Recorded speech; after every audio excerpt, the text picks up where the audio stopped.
Bonjour et bienvenue dans Mon Quotidien TV. Alors ce soir, nous allons échanger avec Thierry Gautron qui va nous parler de son association. Bonjour Thierry. Bonjour Patrice. Alors qu'est-ce que tu peux nous dire de ton association? Déjà, comment s'appelle cette association et quel en est le but?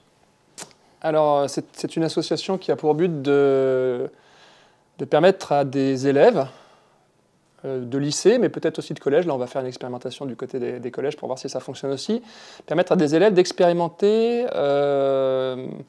une autre manière d'être en connexion avec soi-même et une autre manière d'être en connexion avec l'autre.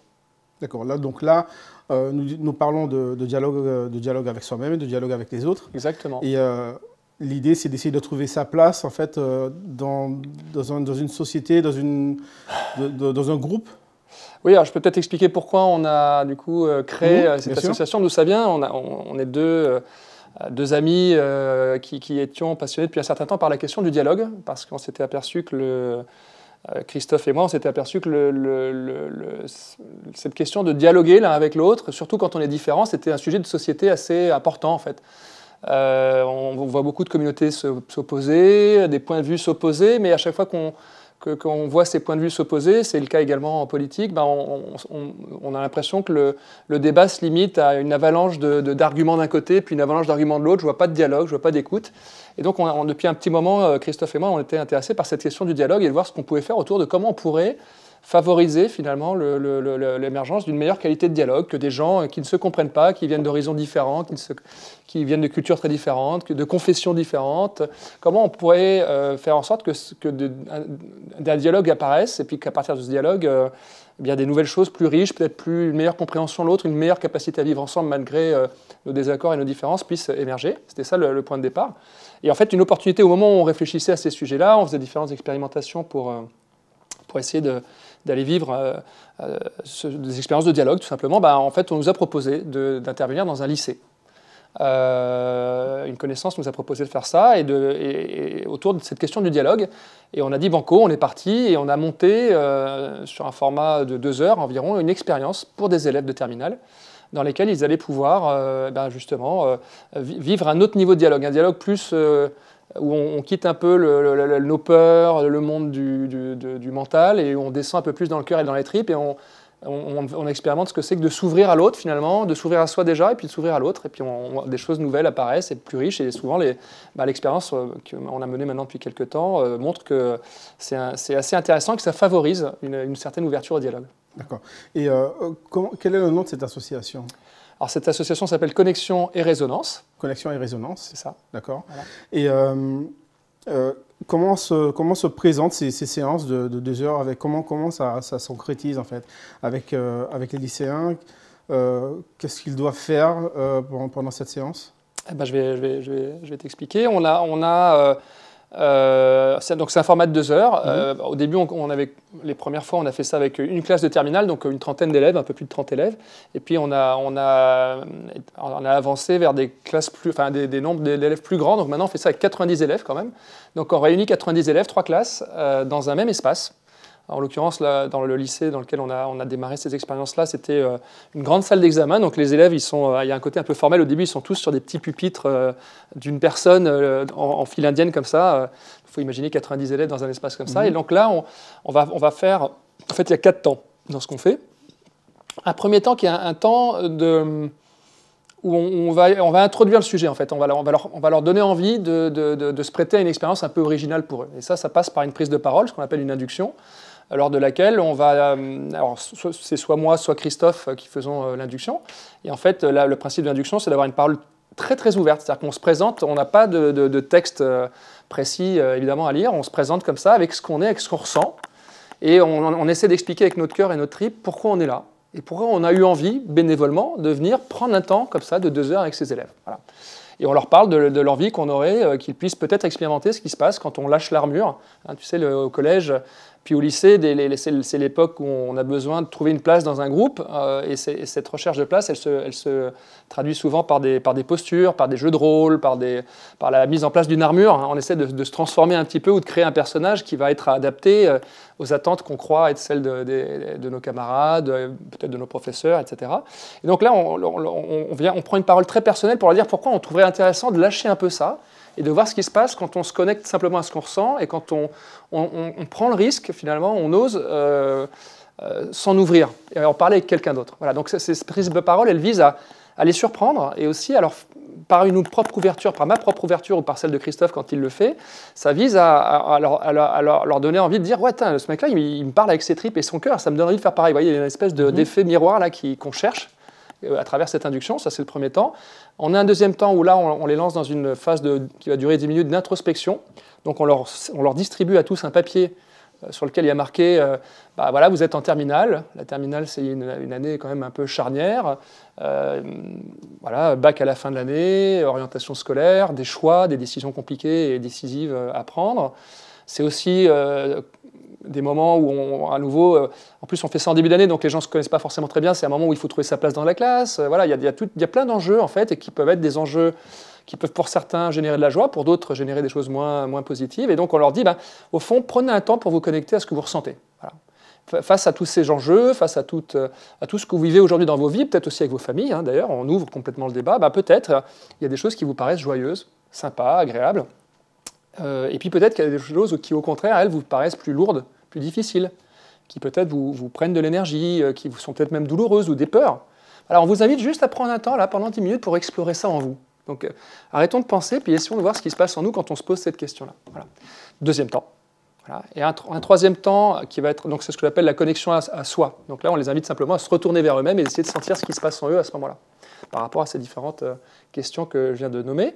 Et puis on a un troisième temps qui va être un temps de connexion aux autres, qui se découpe un peu en deux sous-parties. C'est le temps le plus long du parcours, là, puisque ça dure pratiquement 1 heure.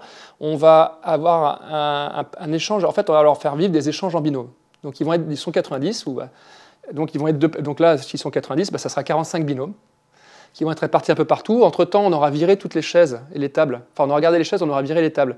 Parce qu'on veut aussi déstructurer l'espace pour aussi leur donner envie de sortir des cadres qui se sont eux-mêmes. Tu vois, il y a une espèce de reflet, même dans la symbolique, on est en train de leur dire, si on laissait les cadres de côté, donc on trouve ça intéressant, ils se lèvent tous, ils prennent tous les tables, on met les tables les unes au-dessus des autres sur les bords de la salle, qui est assez grande, et puis on se retrouve avec une salle vide, avec plein de chaises, et 45 binômes qui s'installent un peu partout. Parfois ils sortent quand on est au printemps ou en été et que le temps le permet.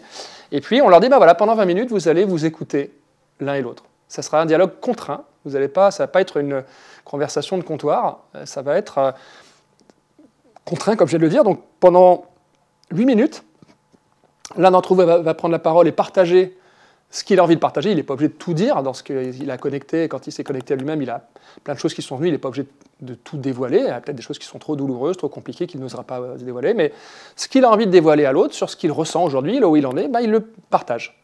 Et l'autre personne ne fait que écouter. C'est-à-dire qu'elle ne réagit pas. Enfin, elle peut dire, bien sûr, ah, ok, je comprends. Enfin, évidemment, on reste des êtres humains, il y a de l'expression, etc. Mais l'idée, c'est qu'elle n'interrompe pas la personne qui prend la parole et pour que celle-ci aille jusqu'au bout de ce qu'elle a à dire. Et il peut y avoir des blancs, et d'ailleurs, je le dis en général, s'il y a des blancs, c'est pas grave. Des fois, il peut y avoir 2-3 minutes de blanc, puis quelque chose d'autre arrive, et c'est peut-être bien que ça arrive, et il fallait que le blanc ait eu lieu pour que ça arrive. Voilà, donc 8 minutes comme ça, 2 minutes ensuite, où la personne qui a écouté va donner ce que j'appelle une résonance, c'est le nom de l'association, connexion et résonance. La résonance, c'est je t'ai écouté pendant 8 minutes, et voilà ce que ça a fait vibrer en moi. Voilà ce que j'ai ressenti quand je t'ai écouté, voilà ce qui m'a touché, voilà ce qui m'a frappé, voilà ce qui m'a semblé important pour toi. Voilà, c'est tourné vers la personne qui a parlé, je ne parle pas de moi, je me contente de renvoyer à la personne ce qui m'a parlé, ce qui a résonné en moi. C'est le principe même musical de la résonance. Il y a un premier diapason, il y a un deuxième diapason, là, il se passe quelque chose. Et on parle de ce qui se passe. Voilà. Et ensuite, on inverse, pour les 10 minutes qui restent, on inverse le schéma. Donc, celui qui a écouté se met à parler. Voilà, exactement. Donc ça, c'est 20 minutes. Et ensuite, on refait un deuxième schéma exactement identique de 20 minutes. Mais là, on propose aux gens d'aller chercher quelqu'un qu'ils ne connaissent pas dans la salle. Parce que dans un premier temps, ils le font avec des gens qu'ils connaissent. Oui, en fait, on ne donne pas de consignes le premier temps. C'est volontaire parce qu'on c'est déjà, quand même, on les emmène dans des zones qu'ils ne connaissent pas bien. Je me disais que ça ne devait pas être évident pour un élève, surtout un élève de lycée. De se livrer face à quelqu'un qu'il ne connaît pas. Déjà qu'il a du mal à le faire avec on va dire ses parents, même ses amis. Tout à fait. Tu as mis le doigt sur le sujet. D'abord, la connexion à soi, ce n'est pas quelque chose qu'on a l'habitude de faire. Donc déjà, se connecter à soi-même, ce n'est pas tout à fait évident. Donc c'est un exercice auquel ils ne sont pas habitués. D'ailleurs, pratiquement tout le temps, on a des personnes qui sortent en pleurs de la salle. Ça arrive pratiquement à chaque séance. Je crois même que c'est arrivé à toutes les séances en réalité. D'accord. Est-ce qu'il y en a qui bloquent, c'est-à-dire qui n'arrivent pas à sortir Il y en a qui bloquent, il y en a qui lèvent les yeux au ciel et qui se désintéressent de l'exercice. Oui. Mais ce qu'on a constaté quand même, c'est qu'en majorité, on a plutôt des gens qui sont intéressés par justement voir ce que ça... Enfin, ils ne savent pas trop où on les emmène, mais ça les intéresse. Globalement, en majorité, je dirais qu'il y a plutôt un intérêt, plus ou moins prononcé. Il y a des gens qui tout de suite se plongent là-dedans avec beaucoup de plaisir, presque avec du soulagement. Tiens, on me demande ce que je ressens, tu vois. C'est cool. Et c'est peut-être intéressant que je le fasse. Enfin, il y a un intérêt. Je pense que c'est très lié aussi à l'induction. Ce qu'on a dit avant, le fait qu'on les a un peu surpris parce qu'ils trouvent des adultes devant eux qui ne jouent pas du tout un rôle, qui sont complètement dans l'ouverture et l'authenticité, ça les a un peu interloqués. Du coup, ça donne envie à pas mal d'aller dans le jeu. Et puis, tu as toujours une minorité, évidemment, qui ne va pas complètement adhérer au truc, qui va regarder ça comme un cours en disant... Bon, mais bon, après, par contre, on n'a pas de bruit, ça reste très silencieux, etc. Et du coup, évidemment, si on leur disait, maintenant, vous allez parler de ça avec quelqu'un que vous ne connaissez pas du tout, là, on s'est dit qu'on allait rajouter un peu trop de stress, peut-être pour démarrer. Donc, on leur a dit, on ne donne pas de consignes. Donc, évidemment, les gens se tournent vers des camarades de classe. Donc, le premier binôme, c'est avec des gens que tu connais. Et après, le deuxième binôme, c'est une invitation. On les oblige pas. D'ailleurs, on ne pourrait pas, on les connaît pas, on ne sait pas. Donc, évidemment, que d'autres se remettent à nouveau avec des camarades, c'est sûr. Mais une partie vont tester, et c'est ça qu'on cherche, vont tester de voir si on fait la même chose avec la même ouverture, avec quelqu'un qu'on ne connaît pas du tout, qu'est-ce qui se passe. Et du coup, en fait... Qu'est-ce qu'il en sort de ces expériences par rapport à ton ressenti, ce qu'ils te disent à l'issue? Est-ce que c'est quelque chose qu'ils acceptent facilement? Est-ce que c'est quelque chose qu'ils aimeraient reproduire? Ou est-ce que c'est juste un exercice sur le moment? Ou est-ce que ça ouvre, en tout cas, est-ce que ça ouvre des perspectives pour pouvoir continuer à ouvrir un dialogue? Nous, on a l'impression que oui. C'est pour ça qu'on a l'association, on ne l'a pas créée tout de suite. On a démarré l'expérience et puis ensuite, on s'est dit, ça vaut peut-être le coup de créer l'association. Et puis, on s'est aperçu qu'on commençait à avoir des demandes d'autres établissements pour venir faire des interventions, par les rencontres, etc. Donc, en tout cas, les professeurs, les encadrants, eux, ils ont bien vu un intérêt. Ce qui se passe, c'est que le quatrième temps que je n'ai pas encore évoqué, c'est justement, ta question est bien placée, parce que le quatrième temps, c'est un temps de feedback. C'est-à-dire qu'on a fait donc, je résume, on a fait une induction, un temps où on prend la parole ouverte pour inviter les autres à s'ouvrir, les élèves. Ensuite, un temps de connexion à soi où les gens sont en introspection et prennent des notes sur ce qu'ils ressentent aujourd'hui. On vide les tables, on se retrouve dans un autre espace. Et là, un temps, le troisième temps qui est un temps d'échange à deux, mais en deux sous-parties, deux binômes différents. Bon. Et après, on prend un quatrième temps qui est un temps où on les met par groupe de 10. On leur demande de faire un tour de table sur à quoi ça a servi, qu'est-ce qu'ils ont vécu, qu'est-ce qu'ils ont trouvé bien, pas bien. Et l'une des personnes du groupe de 10 prend la parole devant l'ensemble des participants. Et donc, on obtient un feedback, en fait, sur comment ça a été vécu, ce truc-là. La question, c'est comment vous avez vécu cette expérience. Et là, les retours qu'on a nous ont enthousiasmés, en fait. C'est-à-dire que des élèves nous ont dit des choses assez rigolotes. Ce qu'on a eu beaucoup, c'est... j'ai découvert avec surprise que les autres avaient les mêmes peurs que moi, les mêmes doutes, peut-être les mêmes douleurs dans certains moments, ou vivaient mal les mêmes situations que moi je vivais mal. Et ça a été un soulagement énorme de m'apercevoir que je n'étais pas tout seul dans mon cas à avoir peur du bac, à avoir je ne sais pas quoi. Enfin, voilà, non, en fait, on a tous un peu peur, on a tous un peu des doutes, et c'est tellement soulageant de s'en rendre compte. On a eu aussi des gens qui nous ont dit, qui ont trouvé tellement intéressant le fait de s'ouvrir, qui nous ont dit, moi, j'ai pris le risque finalement, et puis j'ai trouvé que c'était vraiment intéressant ce qui se passait dans la relation à l'autre, et on aurait voulu faire ça avec d'autres lycées. Parce que moi, quand on a démarré ça, c'était à Notre-Dame-les-Oiseaux, un lycée qui se trouve dans les Yvelines, qui est plutôt privé, plutôt un peu CSP+, on pourrait dire. Voilà, et les gens m'ont dit, nous, on aurait voulu faire ça avec les Mureaux. Tu vois, les Mureaux, c'est juste à côté. Et si on faisait ça avec les gens des Mureaux pour voir si on se comprend, parce que du coup... C'est-à-dire qu'ils voulaient faire l'expérience entre lycées, c'est ça, hein? Ouais, en disant, ça aurait été... ils ont dit... mélanger les élèves de deux lycées différents. Ça aurait été intéressant de faire ça avec des gens qui vivent pas... Parce que là, on s'est aperçu qu'on vivait la même chose, mais est-ce qu'on vit la même chose avec des gens qui vivent dans des lycées très différents, avec des modèles culturels très différents. Enfin voilà, il y a eu en tout cas, l'ouverture crée l'ouverture. Donc les gens ont montré un intérêt pour aller vivre d'autres expériences de ce type-là. On a eu aussi des retours, que nous, on a trouvé positifs, mais qui étaient dans l'effet négatif dans la présentation. On a eu des élèves qui nous ont dit, mais c'est sympa votre truc, vous nous proposez de nous ouvrir, etc. Mais le monde est violent. Est-ce que vous êtes en train de me proposer de m'ouvrir? Mais moi, si je m'ouvre, on va me blesser. Si je m'ouvre, si j'enlève mon armure. Bien sûr, oui. Et on n'avait rien à dire à ça, tu vois. Ça vous appartient. Mais j'ai trouvé ça intéressant que les gens osent dire ça aussi, tu vois. Ça, c'était intéressant. Il y a eu ce genre de retour. Voilà, donc je ne vais pas faire tous les retours qu'on a eu, mais on a eu des retours, des gens qui disent que c'est très intéressant, qu'ils ont vraiment découvert des choses, que ça leur donne peut-être envie d'avoir des relations différentes avec les gens, d'être plus en profondeur, moins en superficie que dans beaucoup de nos relations, comme ça, tu sais, le ça va. Oui. Et si on allait un peu plus profond, quoi. Donc des gens qui nous ont montré leur intérêt pour ça, d'autres qui ont dit, comme cette personne dont je viens de parler, je vois votre truc, mais c'est dangereux en fait de m'ouvrir, mais même ça suffit, c'est déjà intéressant. Oui.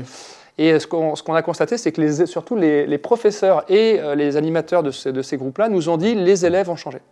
C'est-à-dire qu'ils nous ont dit il s'est passé quelque chose, les élèves nous en reparlent, les élèves nous redemandent des choses.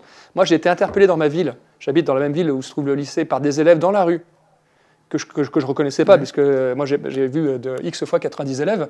On a quand même fait, je ne sais plus combien, 300 élèves en l'espace de quelques séances. Hein. Donc les gens me disent c'était vachement intéressant ce qu'on a vécu avec vous, monsieur. Enfin voilà, on sent qu'il y a eu que c'est un moment très court, hein, 2 heures dans une vie, c'est pas grand-chose, mais on a l'impression, nous en tout cas, qu'on arrive à intéresser des gens à ce sujet-là, que des gens vivent des expériences qui peut-être vont impacter la manière dont eux-mêmes se comportent avec leur famille, leurs profs, leurs camarades, etc. Et donc, on a vraiment envie de continuer. On est au début, on est au balbutiement, hein, on démarre, hein, mais l'association a été créée il n'y a même pas 1 an.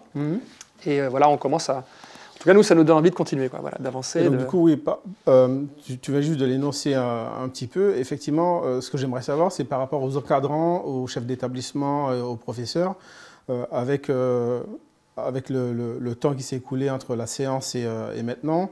Est-ce qu'ils imaginent ça entrer dans un cursus pédagogique? Est-ce qu'ils ont un retour positif Est-ce que ça change les classes? Est-ce que ça change l'ambiance dans le lycée? Est-ce qu'il y a quelque chose de palpable, de notoire qui est sorti de cette expérience en fait? Écoute, c'est évidemment très, très, très subjectif. Hein. C'est pas facile de mesurer l'ambiance dans un lycée. Mais est-ce que tu as le ressenti justement de ces professeurs? Oui. De ces oui. Moi, j'ai le ressenti de la personne qui nous a demandé d'intervenir et qui... et la personne qui lui a succédé, parce qu'en fait c'était une personne qui est partie ensuite dans un autre lycée, il y a quelqu'un d'autre qui a repris la suite et qui nous a accompagnés, qui s'occupe de la pastorale dans le lycée. Et donc là on a ces 2 personnes, la première qui nous avait sollicité, puis la deuxième qui a pris la suite pratiquement depuis le départ, en réalité elle était présente avec nous a dit: j'ai senti l'ambiance changer dans les élèves, j'ai senti une plus grande proximité entre pas mal d'élèves, des classes que vous aviez rencontrées, les professeurs principaux, puisqu'à chaque fois ils viennent avec leurs professeurs principaux, les classes, eux aussi ont fait un feedback à ces personnes qui ont organisé ces ateliers en disant qu'ils trouvaient ça très intéressant et que ça avait aussi impacté ce qui se passait dans la classe pour eux. Donc encore une fois, c'est très subjectif, mais c'est du ressenti. Et la meilleure preuve du sentiment que ça a été positif, c'est qu'ils nous ont demandé... En fait, on avait démarré ça je crois que c'était en 2020 du coup. Non, en 2021. Au printemps 2021, c'est là qu'on a démarré avec des terminales. On a fait toutes les terminales, une d'abord pour faire un test, et puis ça s'est avéré tellement concluant qu'ils nous ont demandé de passer toutes les terminales les unes après les autres, par groupe de 2 ou 3, je ne sais plus, et puis par 2 à l'époque. Et ça, c'était la rentrée, c'était l'année scolaire qui se terminait en juin 2021. Et ils nous ont demandé tout de suite, ils étaient tellement contents du résultat, de recommencer à partir de septembre pour prendre les classes au début, puisque c'est le moment où les classes se forment. Ils nous ont dit on veut refaire la même chose avec toutes les classes. Et cette fois, on les a prises 3 par 3, donc on avait 90 élèves en même temps, ce qui était un peu un challenge, mais ça s'est révélé extrêmement sympa parce que justement, il y a eu beaucoup d'énergie qui a circulé. Et donc, on a fait, là, en septembre 2021, on a fait toutes les classes du lycée, il y a 12 terminales par groupe de 3. Voilà. Et donc, pour moi, on va continuer. D'accord. Et est-ce que les contraintes liées à la crise sanitaire, le Covid, se sont immiscées, les peurs et les contraintes se sont immiscées dans ces moments de dialogue? Est-ce que quelque chose est remonté par rapport à ça? Pas du tout. Parce qu'ils vivent quelque chose d'assez exceptionnel quand même, même dans une vie de jeunes, de lycéens, visage masqué. Et est-ce que c'est quelque chose qui est revenu ou est-ce que c'est quelque chose qu'ils vivent parce que c'est l'air du temps, ils ne voient pas autre chose, donc pour eux c'est un peu normal. C'est tombé dans la normalité. Oui. C'est marrant parce que je ne peux pas me souvenir d'un moment où la question du Covid ait été évoquée. Donc il n'y a pas eu de peur spéciale, des choses qui sont ressorties par rapport à ça? Non. Alors même des peurs de l'avenir, parce que non. Ça génère... Après, on n'était pas dans les échanges sur qu'est-ce qu'ils ressentaient. Peut-être que plein de choses ont été abordées sur la question du Covid, mais ça, nous, on ne sait pas. Parce ce sont des petits détails, ça se passe 2 par 2, on n'a pas accès à ce qu'ils disent. Mais ce ne sont pas des choses qui sont remontées dans les débriefs de fin, voilà. Pas du tout. Okay. Pas du tout. Et moi, mon impression par rapport à ta question, c'est que les élèves se sont... fortement adapté, quoi. En fait, on était tous avec des masques, hein, évidemment. Oui, c'était oui. des périodes où les masques étaient obligatoires. Donc, on a fait toutes ces séances, celles de l'année qui s'est terminée en juin 2021 et puis celle de l'année suivante qui est en cours. Elles ont toutes eu lieu avec des masques. J'ai eu l'impression que les gens vivaient ça comme quelque chose qui était devenu un peu banal. Moi, franchement, j'attends avec impatience le fait qu'on puisse reproduire ces expériences sans masque. Sans masque, oui. Et ça va être le cas le 23 mars. Là, on intervient dans une troisième. On va faire pour la première fois, on fait la même expérimentation sur une classe d'élèves plus jeunes. Et je ne sais pas trop comment ça va adhérer, réagir et tout. J'ai beaucoup d'impatience de voir comment ça va se passer. Mais du coup, on va être sans masque. Et pour moi, c'est surtout pour nous les animateurs, parce que de parler avec un... D'ailleurs, j'avais tendance à enlever mon masque quand je prenais la parole, parce que, mine de rien, le visage, le bas du visage, sentir l'authenticité d'une personne, c'est difficile. Je trouve que le masque fait un peu barrière, mais personne n'en a jamais parlé. D'accord. Bon, le temps file un peu. Ouais. Juste avant de... c'est très intéressant, du coup. Et juste avant qu'on arrête l'émission, j'aurais juste besoin que tu nous expliques un peu comment tu es venu à proposer cette expérience aux élèves. Je te disais en introduction que Christophe Barbosa et moi, on s'était rencontrés pas mal autour de ces questions du dialogue. On avait envie d'agir dans le monde ou dans notre pays, en tout cas, dans notre région, autour de cette question du dialogue. Et ça s'est conjugué avec une expérience du dialogue qui est assez forte chez moi, parce que moi, j'accompagne depuis un certain nombre d'années déjà des entreprises sur cette question du dialogue pour transformer la culture de l'organisation, faire évoluer le management, transformer les organisations. Et du coup, j'avais moi développé tout un savoir-faire autour de comment on fait pour que les gens arrivent à se parler, qu'ils arrivent à s'écouter, comment on fait pour, même avec un grand nombre de personnes, pour qu'il y ait quand même un dialogue qui ait lieu. On se dit à 90, c'est compliqué d'avoir un dialogue. On peut faire du dialogue à 90 personnes. Et donc, j'avais tout ce savoir-faire-là, si tu veux, qui faisait qu'on n'avait pas besoin de réinventer la poudre. Et en même temps, l'envie, lui et moi, de voir ce qu'on peut faire avec ça. Et puis, plus une rencontre avec ce lycée. Et puis voilà, c'est un peu l'étincelle qui fait, on y va. Et puis voilà, on est très content et on a l'impression qu'on fait quelque chose qui est utile. Et pour finir, vraiment sur toi, du coup, qu'est-ce que ça t'inspire, cette période de crise qu'on vit, qu'on a vécue? Qu'est-ce que toi, tu ressens par rapport à ça? Est-ce que c'est quelque chose qui te touche énormément? Là, on est vraiment sur toi. Hein, oui, sur moi personnellement, ouais. Écoute, cette période de crise, moi, la guerre en Ukraine, le Covid... on a eu les gilets jaunes. Enfin, j'ai l'impression que le monde est très mouvementé. J'ai l'impression, alors je ne sais pas si c'est une perception liée à mon âge. Est-ce que c'est lié à un manque de dialogue, tout ça? Enfin, pas le Covid, bien sûr, mais peut-être même aussi. Je pense que oui. Je pense que oui. Moi, je suis atterré par le niveau du débat politique, justement parce que je trouve qu'il n'y a pas de dialogue dans le débat politique. Je trouve j'ai l'impression de voir des publicitaires qui vantent combien leur truc est génial, avec d'ailleurs de plus en plus de réactions. Et alors qu'au lieu d'être dans le temps long, le sujet maintenant c'est l'immigration, donc on se met à marteler sur. Enfin, je trouve que d'ailleurs on constate que l'intérêt des Français est assez limité pour ces sujets-là. Donc moi je me dis que oui, on manque cruellement de dialogue. En fait, je pense que le dialogue c'est pas. Je ne suis pas sûr qu'on n'ait pas besoin d'apprendre le dialogue. En fait, peut-être qu'on a besoin d'apprendre à dialoguer, peut-être qu'on a besoin d'apprendre à être en relation avec l'autre, peut-être que ce n'est pas si inné que ça, même si nous, on est des êtres sociaux. L'être humain, il est habitué à vivre avec d'autres êtres humains autour de lui. Malgré tout, je pense, et c'est ça que je fais ma mission aujourd'hui, à la fois dans les entreprises et puis dans les établissements scolaires, et peut-être d'ailleurs demain, d'être un acteur, d'apprendre à se parler, parce que je trouve que la plupart des problèmes qu'on rencontre, et qui, tu vois, la crise en Ukraine, typiquement, il y a une vraie question de dialogue, puisque la guerre, c'est bien le résultat d'un dialogue qui n'aboutit pas, qui ne permet pas de se mettre d'accord sur un certain nombre de choses. Donc, je crois que je fais quelque chose d'utile pour le monde en m'intéressant à cette question du dialogue et en essayant de faire tout ce que je peux pour faire en sorte que le dialogue soit plus fluide. Et il existe des outils, des méthodes qui, franchement, permettent d'obtenir des résultats très différents de ce qu'on constate autour de nous un peu partout, quoi. Très bien. En tout cas, merci pour ce que tu fais et merci d'être venu dans l'émission. Merci Patrice de m'avoir invité. Je t'en prie. Et donc l'émission touche à sa fin. Je vous remercie d'avoir suivi cette émission de Mon Quotidien TV et je vous souhaite un bon week-end et je vous retrouve à bientôt pour une nouvelle émission.